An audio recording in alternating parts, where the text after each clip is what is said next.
تو اپنے بیوی بچوں کو لے کے وہاں پر آ جانا اور اپنی خوشیوں کو کسی کی غم کے اوپر خوشیوں کی بنیاد رکھنا، اگر وہ سمجھتے ہیں کہ آگے چل کر راحت ملے گی تو ایسا نہیں ہوگا. آہیں بددعائیں تباہ کر دیتی ہیں انسان کو، تو اس لیے ایسا نہ کریں. ٹھیک ہے. اچھا صاحب، یہ سوال یہ آیا تھا، محترمہ نے جو سوال کیا کہ ان کی 2 بیٹیاں ہیں، شوہر کا انتقال ہو گیا اور شوہر یہ وصیت کہہ کر انتقال ہوا ان کا کہ انہوں نے کہا کہ جو زمین ہے اسے فلاحی کاموں میں استعمال کرنا. وہ کہتی ہیں میری 2 بیٹیاں بھی ہیں، تو کیا میں اس کو سوشل ویلفیئر کے طور پہ استعمال کروں زمین کو، یا یہ بیٹیوں کی جو ذمہ داری ہے اس کو پورا کر سکتی ہوں میں؟ دیکھیں، جب کوئی مرنے والا وصیت کر کے جاتا ہے تو اس کے کل مال کے 1/3 میں وصیت جاری ہوتی ہے. اچھا، ٹھیک ہے نا. اگر تو صرف وصیت کی تھی کہ دے دینا تو 1/3 میں جاری ہوگی.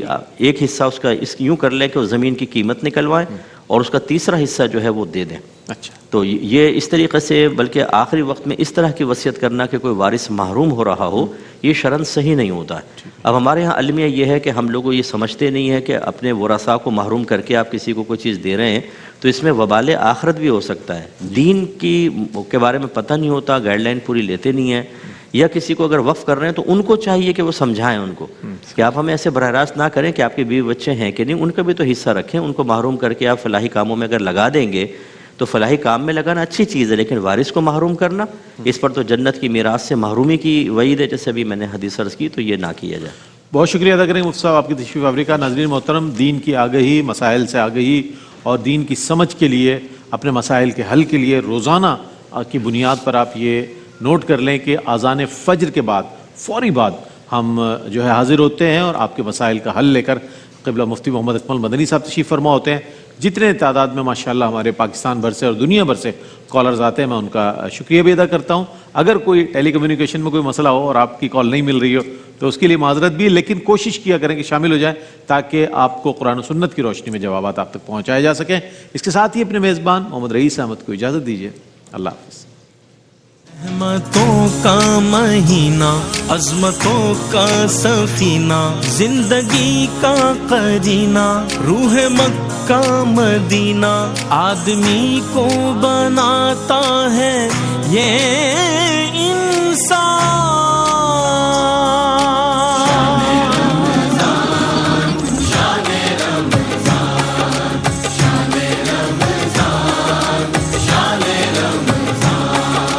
مومنوں کے دل کا اجالا شان رمضان، ہے مومنوں کے دل کا اجالا شان رمضان، ہے سارے مہینوں سے، ہے سارے مہینوں سے نرالا.